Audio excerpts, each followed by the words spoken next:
How Kim Jong-un spends his billions as the world's richest president is not just a question of wealth. It is a story of power, fear, secrecy, and a lifestyle hidden behind palace walls. The man ruling North Korea has more than nuclear missiles and military parades. He has billions siphoned into luxury beyond imagination. When the average North Korean struggles to find food, Kim sips rare cognac in crystal glasses, drives imported supercars, and floats in yachts that rival the size of naval ships. His life is not just about politics, but about indulgence on a scale few dictators have ever reached. It begins with his palaces, more than a dozen across the country, each designed like a personal kingdom. Marble floors, gold ceilings, underground tunnels, private train stations. He doesn't travel like a president. He moves like a medieval emperor. Every palace is a world of excess, guarded and hidden, where imported French wine and Kobe beef dinners are served while propaganda on the outside tells citizens to eat less rice for the good of the state. When he wants to move, Kim Jong-un's personal train is not an ordinary locomotive. It's an armored fortress on rails. Green-painted carriages, bulletproof glass, satellite phones, banquet tables laid with silver.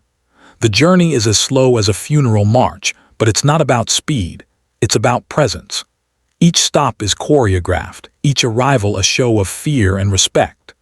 Videos of him arriving in Russia or China on this train show the world just how seriously he takes security and luxury combined. And then there are the cars. Dozens of them smuggled into North Korea despite global sanctions. Rolls-Royces, Bentleys, and fleets of Mercedes-Maybachs. Each one armored, customized, fit for a ruler who cannot be touched. His convoys, filmed during state events, look more like billionaire parades than presidential escorts. And yet, every car is a symbol, proof that sanctions can't stop his billions from flowing into luxury. But the most extravagant symbol is the yacht, a floating palace worth millions, stretching over 100 feet, equipped with luxury cabins, jacuzzis, and even private theaters. Satellite images have tracked it cruising along the North Korean coast, a surreal sight in a country where electricity blackouts are common. Imagine the contrast. A nation in darkness, while its leader floats on champagne-lit waters. Kim's billions are also spent on the skis. Reports suggest he owns a fleet of private planes, though he rarely risks flying for fear of assassination. When he does, it's usually in an Ilyushin jet remodeled into a flying palace with gold-plated everything.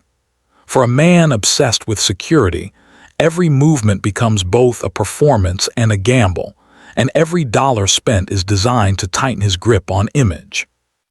And that image extends beyond transportation. Kim Jong-un is a collector, not of ordinary items but of the world's rarest luxuries. Japanese Kobe beef, beluga caviar, Swiss watches, and even expensive cheeses that border on myth. He was reportedly educated in Switzerland, and his taste for European luxury never left him. His state propaganda shows him smiling with farmers, but behind the camera, feasts of imported lobster are served in halls dripping with chandeliers. Even his health becomes part of the spending spree. Kim has been rumored to import private doctors, specialist trainers, and even exercise equipment flown in under disguise. The irony is thick. The world sees his weight fluctuations, the memes of him disappearing and reappearing, but inside his palaces, billions are spent to keep him alive, comfortable, and untouchable. His billions also go into spectacle, grand parades that look like Netflix epics, choreographed fireworks that rival Olympic ceremonies, synchronized crowds rehearsed for months just to wave at his passing convoy. These are not events for the people, they are shows for the throne. Every missile launch, every military march, every orchestrated celebration is funded not by state budgets but by hidden billions, stolen through arms deals, cybercrime, and global smuggling networks. And here's the irony. While Kim Jong-un spends his billions as the world's richest president, his people often eat grass, suffer famine, and live in one of the most closed societies on Earth. This contradiction is exactly why his wealth feels almost unreal, almost cinematic, because it is wealth built on silence and fear.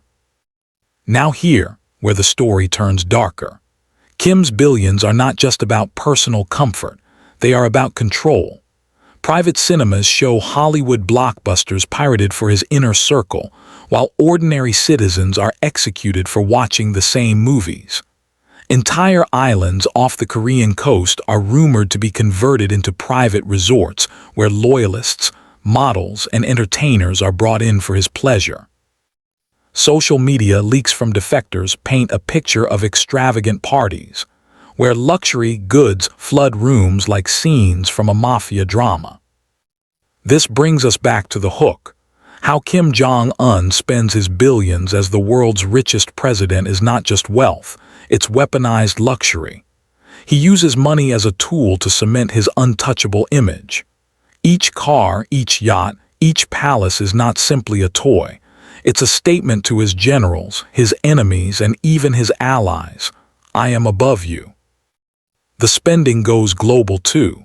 Hidden accounts in China, shadow companies in Singapore, fake names used to buy rare art and antiques at auctions.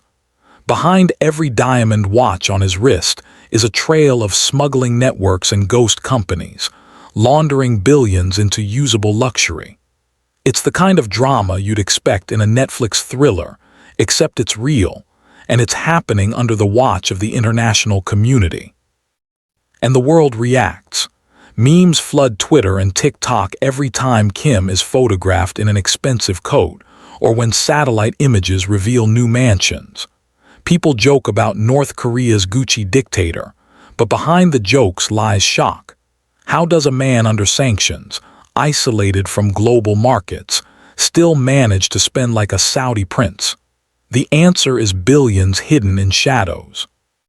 Cyber-hacking banks, selling weapons under the table, trafficking rare minerals. Every crime funnels into palaces, yachts, and luxury cars.